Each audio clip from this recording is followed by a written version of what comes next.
We're with one of the greatest songwriters in any genre of music in the history of songs. I welcome the legendary Bobby Braddock. You get to town, you get a publisher, you meet some of the legendary writers of all time, and then this run begins. You're maybe the only songwriter I know of with number ones in 5 decades. You're in the Nashville Songwriters Hall of Fame. You're in the Country Music Hall of Fame, and I could give the accolades that would take the rest of the day. You get a compliment from me right here because music changes, and you changed with it. You wrote the first big country rap hit, right? I want to talk about that. Yeah. And I thought it would be the only one, but then 10 years later comes Dirt Road Anthem, which I love, and then the Jason Aldean thing, 1994, which I really love. This is stories behind the song. I want to focus on a couple of them. The first is, I've heard it thousands of times, and every time I hear it, it just takes me into the place where music's supposed to take you. He Stopped Loving Her Today. From the first thought through George cutting it, just tell us the story behind that song. Your co-writer, everything. Well, the song was around a long time before it's recorded. Curly Putman and I got together, and he says that I brought the idea to him, and we had a couple of writing sessions before it was completed, but then it wasn't really completed. We just thought it was, and it was like in the late 70s. It was not recorded until 1980, and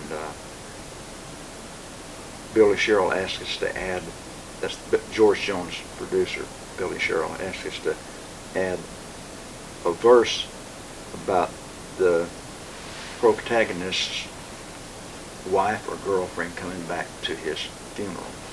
And we had already written that and discarded it. Billy didn't like that, and we wrote 3 or 4 versions of it, got one that he liked. And I remember us going back and forth in the snow to Billy Sherrill's office, taking him, the different versions. We found one that he felt that we had nailed. And this is February 1980, and I'm not being insincerely modest when I tell you that I think Curly Putman and I both have written better songs than that. I think it's a good song, but I think this is one case where the performance by the artist and the production elevated this to just something just unbelievable. Because I thought the song was pretty good. I didn't think it was the greatest thing in the world. I remember we went over to Billy Sherrill's office to hear it when he played that back. I mean, I thought, holy cow, man, I knew there was something very, very special there. He's going through their final breakup. They'd kind of gone up and down that road before, and she gets with another guy, and so I think it's safe to say you wrote a song about what he was experiencing and feeling, and it was the love of his life. Somebody asked me one time, said, does that bother you? So many people think that the artist wrote the song, and I said, no, because if the artist is putting that much emotion into it that they associate it with, I think that's a compliment to the songwriters, And he was in a place in his life, I think, where it sounded like it's something that he would be extrapolating about himself and Tammy down the road. And the public, we've got all the TMZ and the Showbiz Tonight and all that, but there were other magazines and elements of it then, and I think the public cared about what George was going through and was even more empathetic about the song, don't you? Probably so.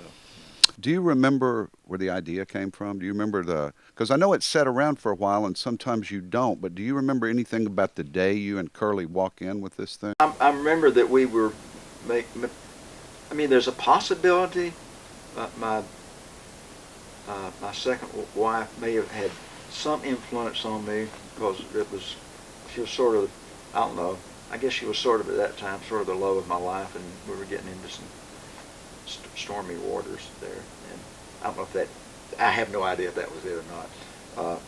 But I do remember Curly and I were doing some dark humor things, like,